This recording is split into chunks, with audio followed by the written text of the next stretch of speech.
le Seigneur, bonjour, bonsoir. Tout dépend du temps que vous êtes en train de me suivre. J'aimerais un tout petit peu donner un petit enseignement sur les évangiles dans le Nouveau Testament. Vous savez, la Bible, traditionnellement, nous la subdivisons en deux parties. Nous avons l'Ancien Testament et le Nouveau Testament.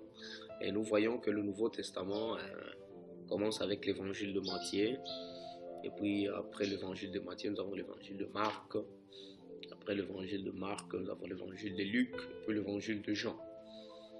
Et le Nouveau Testament commence avec ces 4 évangiles. Et puis nous avons les Actes des Apôtres, les épîtres de Paul, les épîtres générales et puis l'Apocalypse. Mais j'aimerais tout simplement aujourd'hui parler de l'évangile de Jean, qui est un évangile très fondamental, qu'on appelle communément l'évangile joannique, ça veut dire l'évangile de Jean. Et les 3 premières, ça veut dire Matthieu, Marc et Luc, ce sont des évangiles synoptiques. Pourquoi on les appelle les évangiles synoptiques? Parce que ce sont des évangiles parallèles. Ça veut dire ce sont des évangiles qui essayent un peu de parler, ce sont des évangiles qui essayent un peu de parler de la même manière, le même effet, le même événement. Et ils sont en train de reporter ces événements de la même manière dans l'évangile de Matthieu, l'évangile de Luc, l'évangile de Marc. C'est pourquoi ces 3 évangiles sont appelés des évangiles synoptiques. Mais l'évangile de Jean, c'est un évangile qui est tout à fait différent de ces 3 autres évangiles. Par exemple, il rapporte certains événements ou certains miracles et certains faits de Christ que nous ne trouvons pas dans les 3 premiers évangiles. Tels que le premier miracle, la transformation de l'eau en vin, qu'on retrouve dans Jean chapitre 2, ça ne se retrouve pas là-bas. Et ça ne se trouve pas dans les 3 autres évangiles. Nous avons par exemple l'histoire dans Jean chapitre 4 de la femme samaritaine, qu'on ne retrouve pas dans les autres évangiles.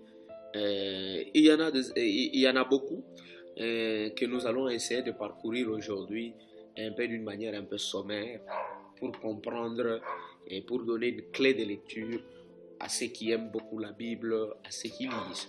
Et ce n'est pas un enseignement beaucoup plus théologique aujourd'hui, non. C'est un enseignement et beaucoup qui sera en même temps théologique, mais en même temps ancré beaucoup plus sur la morale, la pratique, un peu l'activation de la foi chrétienne. Et l'évangile de Jean, et l'évangile de Matthieu d'abord, qui est le premier évangile, cet évangile est en train de présenter Christ comme le roi des Juifs. Nous avons l'évangile de Marc qui présente Christ comme le serviteur. Et nous avons l'évangile de Luc qui présente Christ comme le Fils de l'homme. Mais l'évangile de Jean que nous voulons parler aujourd'hui, cet évangile qui a effectivement 21 chapitres, présente Christ comme le Fils de Dieu, comme le Très-Haut. Et dans le premier chapitre, on dit au commencement était la parole et la parole était avec Dieu. Et cette parole était Dieu, cette parole a habité parmi nous, elle s'est fait chair. Elle a habité parmi nous, elle est devenue la lumière du monde. Nous l'avons contemplée, pleine de grâce et de vérité. Et ça veut dire que nécessairement, cette phrase m'intéresse dans le premier chapitre où on dit pleine de grâce et de vérité, dans le premier chapitre de l'évangile de Jean. Ça veut dire quelque part, Jean voulait tout simplement dire le Christ qui est le Fils de Dieu, qu'il va présenter dans cet évangile de Jean. Il sera plein de grâce, il va le présenter comme ayant plein de grâce et de vérité.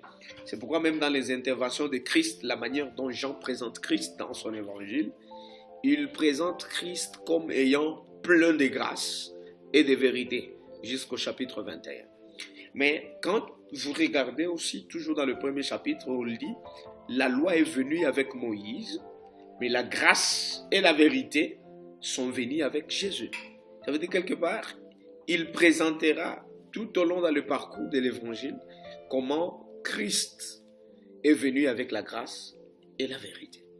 Alors, La manière dont l'évangile de Jean est subdivisé, la manière dont il l'a fait, l'évangile de Jean, pour le comprendre, il faut comprendre le tabernacle, qui est bien évidemment divisé en trois parties. Donc nous voyons le parvis d'abord, où tout le monde peut pénétrer, même avec celui qui a des défauts qui est venu avec le bélier et peut entrer dans le parvis. Et nous avons le lieu saint réservé seulement aux sacrificateurs, et nous avons le lieu très saint réservé seulement au principal sacrificateur qui entrait une fois par an. De la même manière, l'évangile de Jean se présente selon cet espace du tabernacle divisé en trois parties. Et nous voyons d'abord un accès pour tout le monde, et puis nous avons un enseignement avec ses disciples, et puis nous voyons où il dit dans l'évangile, après sa résurrection, où il dit à Marie de Magdala de ne pas le toucher.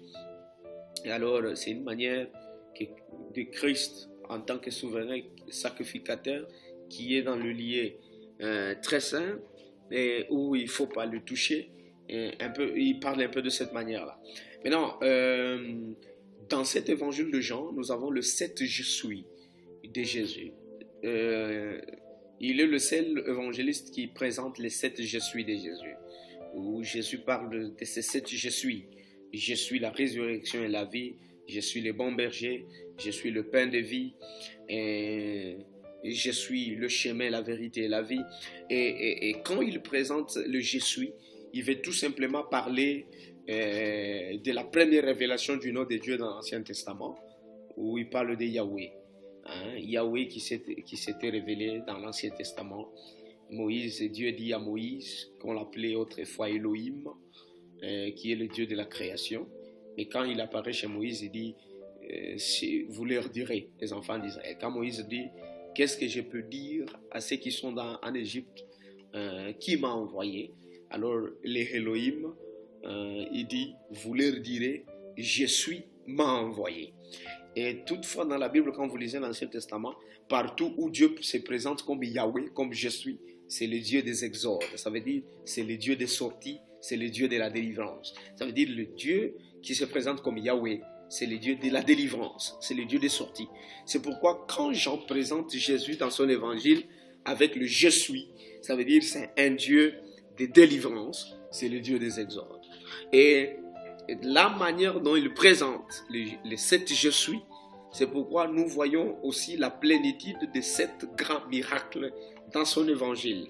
Ça veut dire, il présente les 7 miracles qu'on n'appelle pas miracles, comme on peut les appeler les miracles dans d'autres évangiles, mais on les appelle comme les signes. Par exemple, la résurrection de Lazare, c'est un miracle, bien sûr, mais en même temps, c'est un signe qui montre que qu'il est la résurrection et la vie, bien évidemment. En même temps qu'il est celui qui ressuscite. En même temps, il est celui qui va ressusciter. En même temps, il est celui qui va mettre l'esprit de celui qui l'a ressuscité à ceux qui vont l'accepter. C'est pourquoi l'apôtre Paul dit, le même esprit dans Jean chapitre 8, le même esprit qui a ressuscité Christ, c'est le même esprit qui habite en nous. Et la manière dont l'évangile johannique ou de Jean présente ses effets, ça montre bien évidemment la quintessence de la révélation céleste de Jésus. Et quand on parle de Fils de Dieu, que Jean présente dans son évangile, il va prendre l'aspect de l'aigle.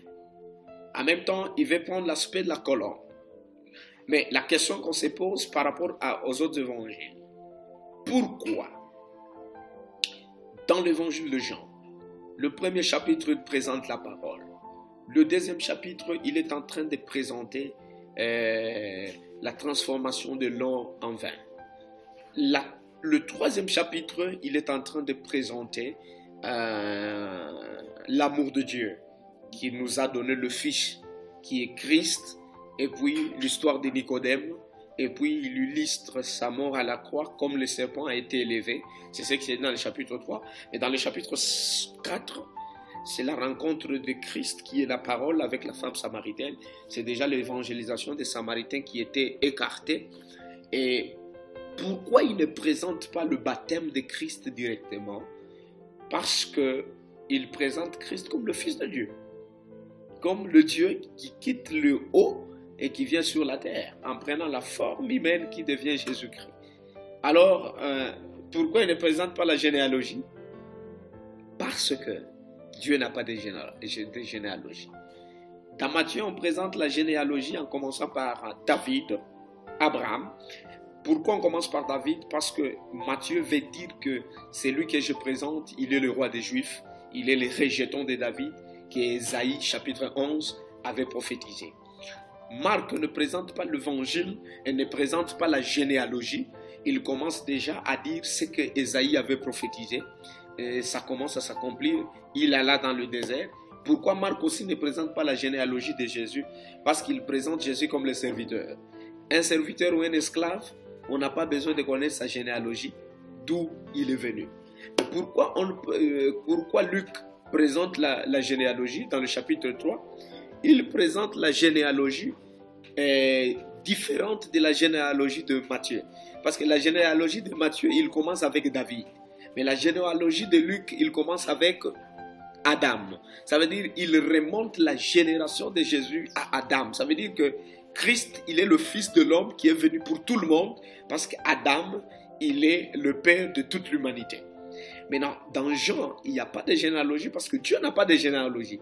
En fait, Jean voulait dire que je ne présente pas Jésus avec la généalogie parce que c'est le véritable Melchisédek du Nouveau Testament. Il n'a ni père, ni mère. C'est le Melchisédek de Genèse chapitre 14. Alors, c'est pourquoi il est le Fils de Dieu. Et cet aspect de Fils de Dieu, c'est l'aspect de l'aigle. C'est l'aspect de l'aigle. L'aigle qui vient d'en haut. Mais quand vous regardez très bien, l'aigle est en train de monter plus en hauteur au moment qu'il y a une forte tempête. La tempête permet à l'aigle de monter encore plus davantage. Il monte encore plus davantage. Quand il y a plus de tempête, la tempête ne va pas faire peur à l'aigle, mais ça permet à l'aigle encore de monter plus davantage. Ça veut dire que ton problème ne va pas t'écraser. Ce sera un tremplin qui va te faire encore plus monter davantage dans une dimension encore plus haute. Quelque part, il présente Christ comme le Fils de Dieu pour dire qu'il est venu sur la terre pour prendre ceux qui vont l'accepter, pour les amener dans des hauteurs sur les ailes. Comme lui, il est l'aigle, il va porter ceux qui vont l'accepter sur les ailes en montant avec eux. C'est pourquoi l'apôtre Paul dit, notre vie est cachée en Christ dans le lieu céleste. Mais quand il dit notre vie est cachée en Christ dans le lieu céleste, il veut tout simplement dire que quand il est monté, quand il est mort à la croix, nous sommes morts avec lui. Quand il est ressuscité, nous sommes ressuscités avec lui. Quand il est monté au ciel, on montait avec lui. C'est pourquoi il intercède pour nous que nous sommes en lui et notre vie est cachée en lui. Et la progression de cet évangile, c'est ce qui commence à m'intéresser maintenant. Quelle est la progression de cet évangile? L'évangile de Jean est en train de progresser d'une manière prophétique. D'une manière prophétique. J'ai dit tout au début que le thème que je suis en train de développer, c'est l'évangile de Jean. C'est l'évangile de Jean. Et cet évangile est en train de progresser d'une manière prophétique. Quand je parle que ça progresse d'une manière prophétique, ça veut dire quoi? Nous voyons dans le chapitre 1, il s'appelle la parole. Dans le chapitre 2, il se révèle d'abord aux Juifs. Et sa mère qui parle, qui intercède pour le Juif en disant faites ce qu'il vous dira, ils ont besoin de vin manque, tout ça. Nous avons le chapitre 3, il parle à Nicodème, le chef de la loi, il est encore dans sa patrie. Et quand nous voyons dans Jean chapitre 4, Christ qui s'intéresse à la femme samaritaine, ça veut dire que Christ quitte déjà quoi? Quitte déjà le territoire juif et il va au-delà chez les Samaritains que les Juifs n'acceptaient pas. Quand les disciples de Christ sont venus, ils ont vu Jésus en train de parler avec la femme samaritaine. Qu'est-ce qui s'est passé? Ils ont été indignés. Pourquoi nous, les Juifs, nous pouvons parler avec les Samaritains? Mais quelque part, Christ voulait montrer que je quitte les limites juives et je vais dans une dimension de Samaritain. Et quand, dans le chapitre 5, il est en train de parler sur, la valeur, la quintessence de la parole. C'est pourquoi il parle dans Jean chapitre 5, verset 39, il parle de sonder les Écritures. Et quand il va très loin là, au chapitre 6, il y a déjà un rejet qui commence. Ça veut dire lorsqu'il dit à ses disciples, si vous mangez ma chair, il dit à la foule, vous mangez ma chair et vous buvez mon sang, vous serez réellement mes disciples. Tout le monde a pris foot parce qu'il leur avait dit, vous ne me suivez pas pour la vie, mais pour le pain que j'ai multiplié hier. Et qu'est-ce qui s'est passé? Et il y a eu tout le monde est parti, il y a eu des grands bouleversements dans la foule, tout le monde est parti. Et quand tout le monde est parti, Christ est resté avec les 12, il leur a dit, pourquoi vous ne partez pas? Alors Pierre qui prend la parole, lui qui était comme porte-parole du groupe, il dit, où irons-nous? Parce que vous avez la parole de la vie. C'est pourquoi j'aimerais dire à quelqu'un, quand tout le monde part, toi tu vas rester pour ce que tu connais. Tu peux rester pour un objectif.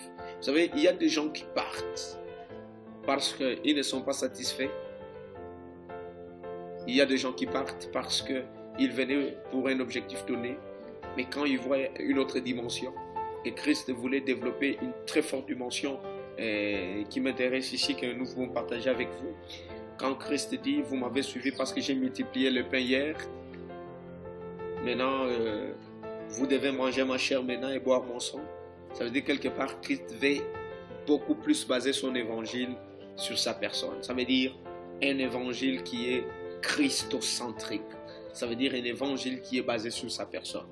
Maintenant, le disciple, ceux qui voulaient rester attachés à l'évangile christocentrique sont restés. Mais les autres qui voulaient un évangile anthropocentrique, basé sur les besoins de l'homme, sont partis.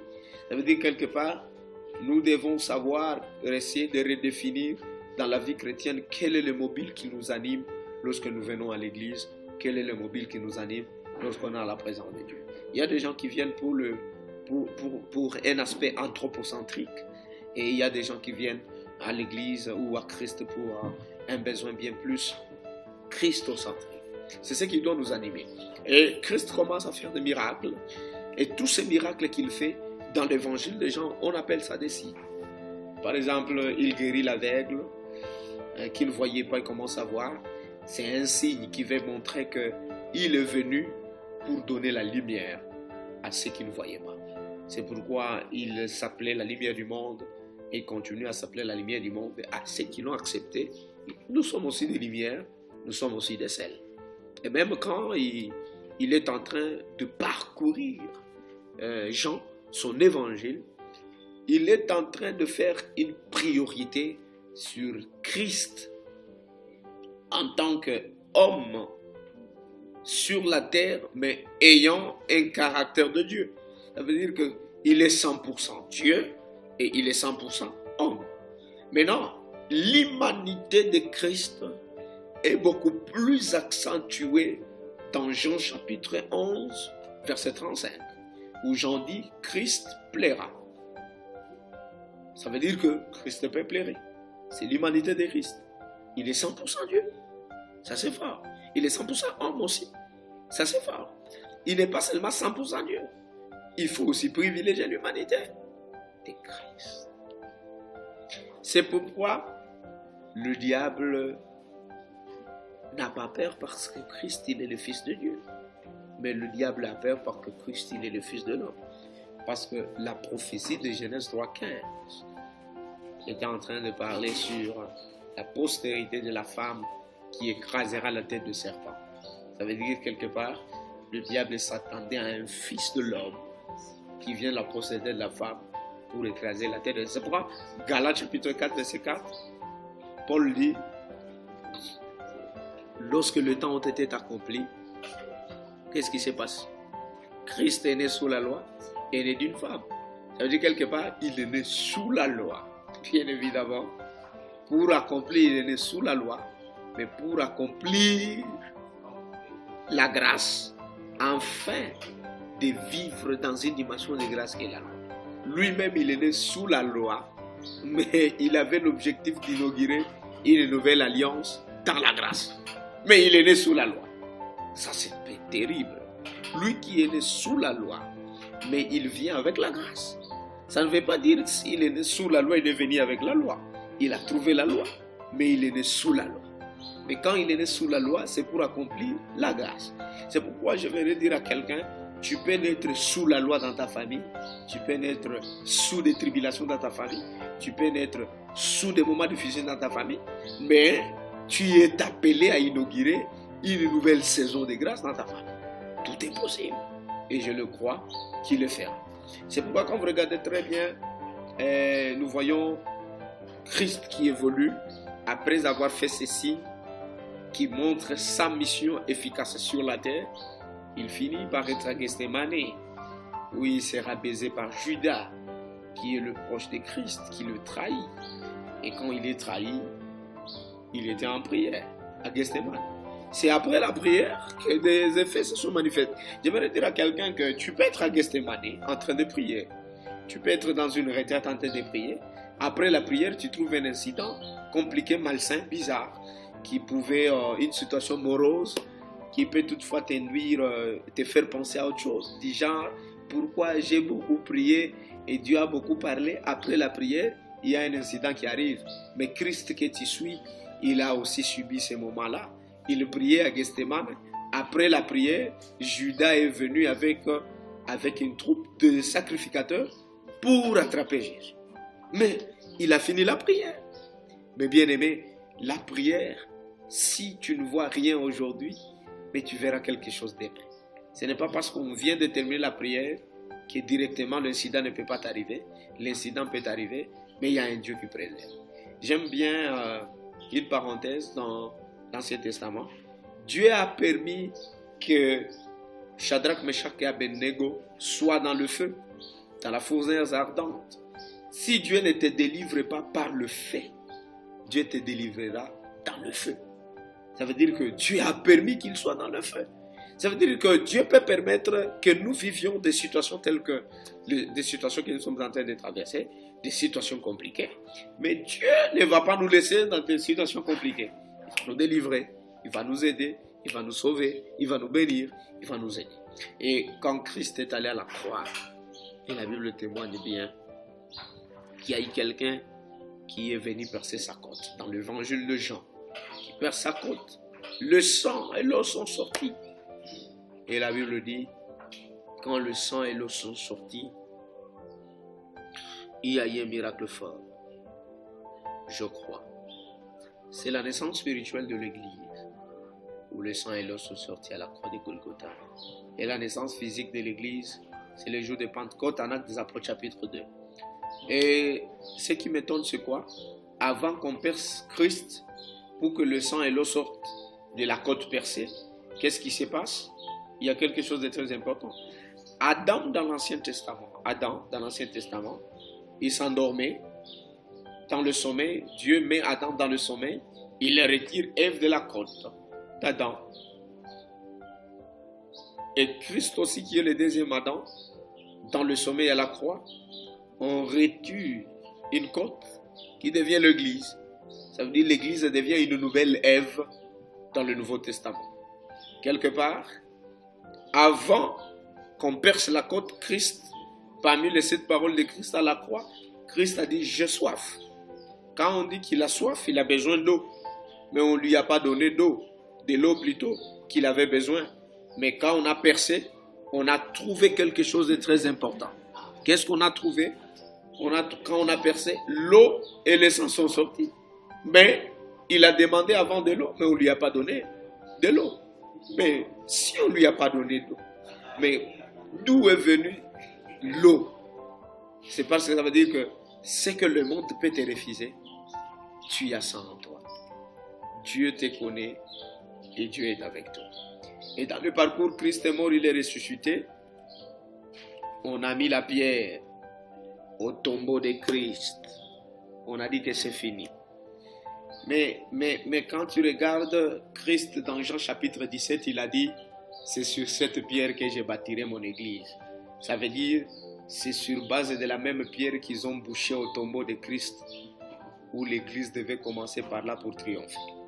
Ça veut dire qu'ils n'ont rien fait.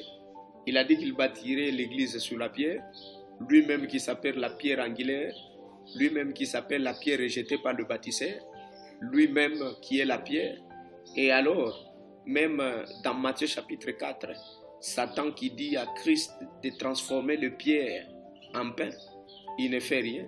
Parce que Christ, il est en même temps pierre, il est en même temps pain. Il est la pierre angulaire, il est le pain de vie. Donc ça veut dire rien n'est changé.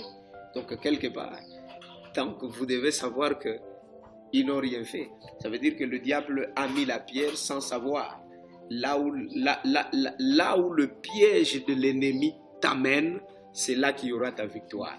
Ça veut dire quelque part, le diable ne savait pas que la pierre que je suis en train de mettre sur le tombeau de ces messieurs ici, c'est lui-même la personne. Ça veut dire quelque part, la pierre qu'on a menée bouchée au tombeau de Christ, c'est lui-même Christ qui est la pierre. Ça veut dire qu'ils n'ont rien bouché. C'est pourquoi l'ange n'a pas ôté la pierre, comme le cas de Lazare. Mais l'ange a roulé la pierre. Il y a la différence entre ôter la pierre et rouler la pierre. On roule la pierre, ça veut dire quand on ôte la pierre, ça veut dire on le fait déplacer. On le fait déplacer. En grec, il y a deux manières de distinguer le verbe ôter et le verbe rouler. En grec, quand on ôte, ça veut dire on déplace de loin la pierre. Ôter, c'est amener très loin. Et de faire en sorte que la chose ôtée ne puisse plus être à l'endroit. Mais rouler la pierre, c'est faire espacer la pierre. Ça veut dire faire reculer un peu la pierre sans amener la pierre très loin. Quelque part, la pierre l'a roulée, elle est en train aussi d'attendre ceux qui peuvent être mis dans le tombeau. Lorsque Christ viendra, la pierre sera roulée et ils seront ressuscités. Et quand Christ est ressuscité, qu'est-ce qui s'est passé? Et la Bible dit, il est ressuscité. Et le premier objectif pour sa résurrection, c'est pour prouver d'abord aux disciples quoi? Il voulait prouver aux disciples que je suis bien vivant. Et vous aussi, quand vous mourrez, vous allez ressusciter de la même manière que moi. Et ce qui m'étonne, c'est quoi? Avec le corps ressuscité, Christ a mangé au lac de Tibériade. Christ a déjeuné avec ses disciples qui avaient déjà abandonné les disciples-là pour aller à la mer pêcher, dans Jean chapitre 21. Mais qu'est-ce qui s'est passé? La Bible dit, il a mangé avec eux. Mais comment le corps ressuscité, un corps de gloire, peut-il encore manger? C'est une preuve capitale qui nous montre que nous aurons encore de grandes bénédictions au travers de la résurrection. Après la résurrection, il y aura encore une très grande chose. Voilà un peu un exposé